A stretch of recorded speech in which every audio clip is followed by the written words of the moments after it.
Good morning friends, मैं हूं आपकी प्यारी कमल, नेचुरोपैथ हर्बलिस्ट। इस समय केरल की सुहानी सी सुबह से आइए बात करते हैं कोल्ड सोर्स की।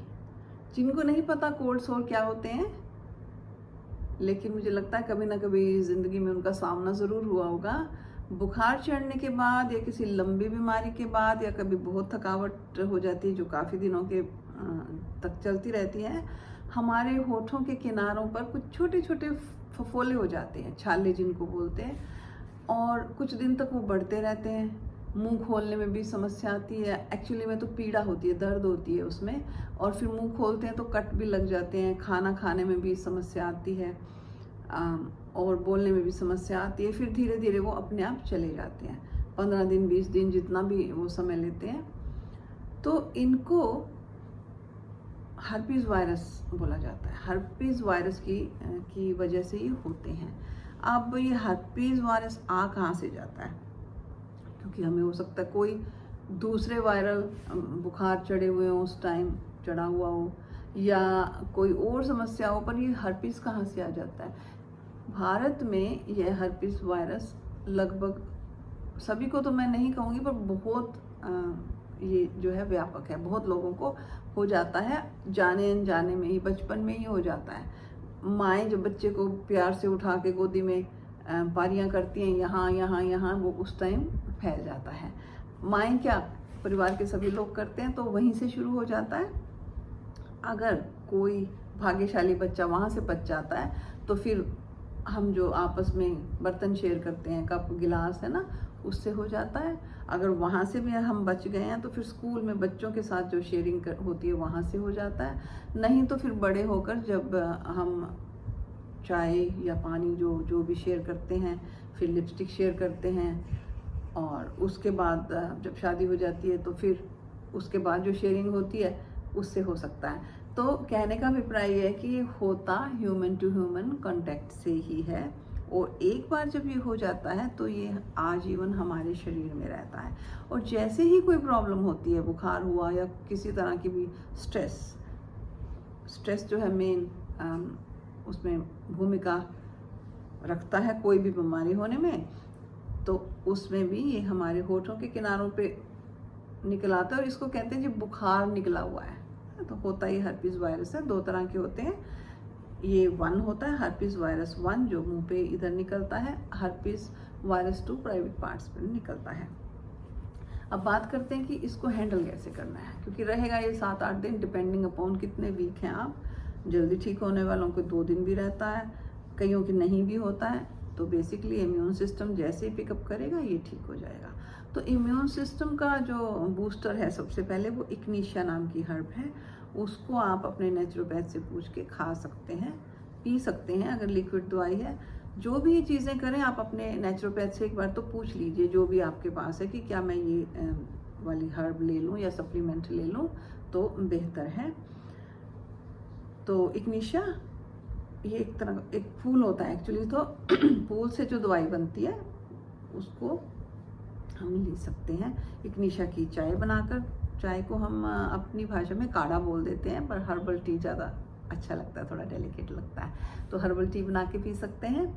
इसके अलावा फिर कैमोमाइल है। कैमोमाइल भी वैसे तो हम स्ट्रेस में लेते हैं, तो जैसे मैंने आपको बताया कि इम्यून सिस्टम लो होने का एक कारण स्ट्रेस भी तो होता है ना बॉडी में, तो कैमोमाइल का काढ़ा हर्बल टी बना के पी लीजिए। जब थोड़ा सा ठंडा हो जाए तो उसको यहाँ पे जहाँ पर भी ये हुआ है वहाँ थोड़ा सा लगा लीजिए।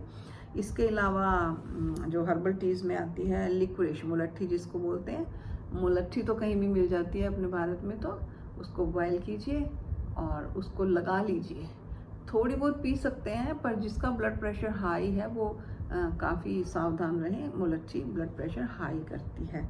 और नीम के पत्ते तो मिल ही जाएंगे, घर में नहीं होंगे पड़ोस में होंगे, कहीं भी नहीं होंगे तो अपनी देसी दवाइयों की दुकान से आप ले लीजिए, और नीम के पत्ते उबाल के उसको आप यहाँ पे जहाँ पर भी हुए हैं वो लगा लीजिए।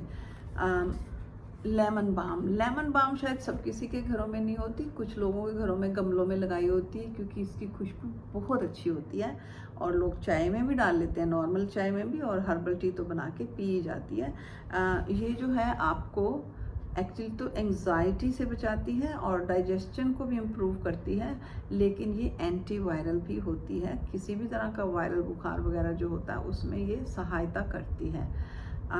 इसके अलावा है tea tree essential oil. Essential oil बहुत स्ट्रॉन्ग होते हैं, तो बहुत सावधानी से इनको यूज़ करना चाहिए और सीधे डायरेक्ट नहीं लगाना चाहिए। इनकी छोटी छोटी सी शीशियाँ मिलती हैं जो प्योर होते हैं, वो काफ़ी महंगी होती हैं और प्योर ही लेनी चाहिए क्योंकि सालों साल चलती हैं। फिर इसको करियर ऑयल में मिला लेना चाहिए। करियर ऑयल आप घर से कोई भी ले सकते हो, ऑलिव ऑयल ले सकते हो जैतून का, और कोकोनट ऑयल ले सकते हो, और भी जो कोई बिना खुशबू का ऑयल आपके घर में पड़ा हुआ है, कुकिंग ऑयल जो है वो भी ले सकते हो।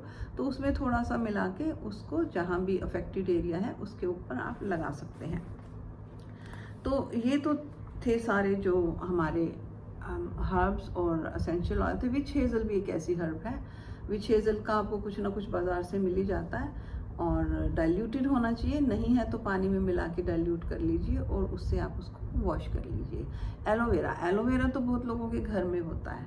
एलोवेरा इसको सॉफ्ट भी कर देता है और फिर हीलिंग पावर होती है, स्किन की हीलिंग पावर एलोवेरा में ज़बरदस्त होती है, तो आप वो भी लगा सकते हैं। अब आइए कि और कौन से ऐसे सप्लीमेंट्स हैं जो हमारे इम्यून सिस्टम को थोड़ा सा हेल्प करते हैं ताकि हम उस बीमारी से, उस समस्या से बाहर निकल आएँ।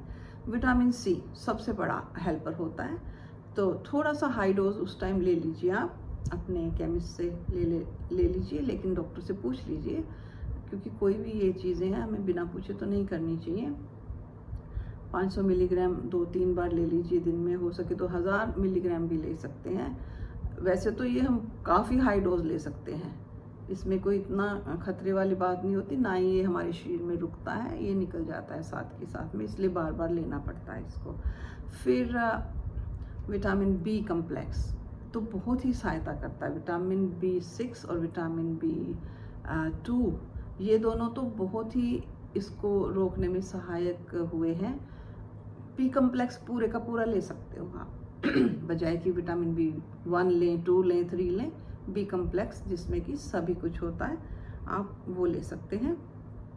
जिंक ले सकते हैं 12 से 15 मिलीग्राम सुबह सुबह खाली पेट ले लेने से वो ज़्यादा अच्छी तरह से एब्जॉर्ब होता है। और बी कम्प्लेक्स में कई बार B12 नहीं होता, और B12 हम सब भारतीयों की डाइट में कम ही होता है, अनलेस कि हम बहुत सारा फर्मेंटेड फूड खा रहे हैं, क्योंकि रेड मीट में और पीपीज मछली में होता है, मैंने पहले भी बताया था, और वो हम खाते नहीं हैं। खाते भी हैं तो हम इतना पका देते हैं कि वो ख़त्म हो जाता है। ऐसा ही फर्मेंटेड फूड से होता है, फर्मेंटेड तो हम करते हैं, फिर हम उसको इतना कुक कर देते हैं कि ये बेचारा B12 तो ख़त्म ही हो जाता है। तो इसलिए B12 का भी आप सप्लीमेंट ले सकते हैं। तो ये इतनी सारी जो मदद है ये हर्पीस के लिए है, जो बुखार के बाद में निकल आता है होठों के किनारे पे, और बच्चे तो बहुत ही सफ़र करते हैं। तो उम्मीद है ये किसी न किसी तरीके से आपको हेल्प करेंगी सारी की सारी हर्ब्स। वीडियो देखने के लिए आपका बहुत बहुत धन्यवाद और have a very good day. Thank you.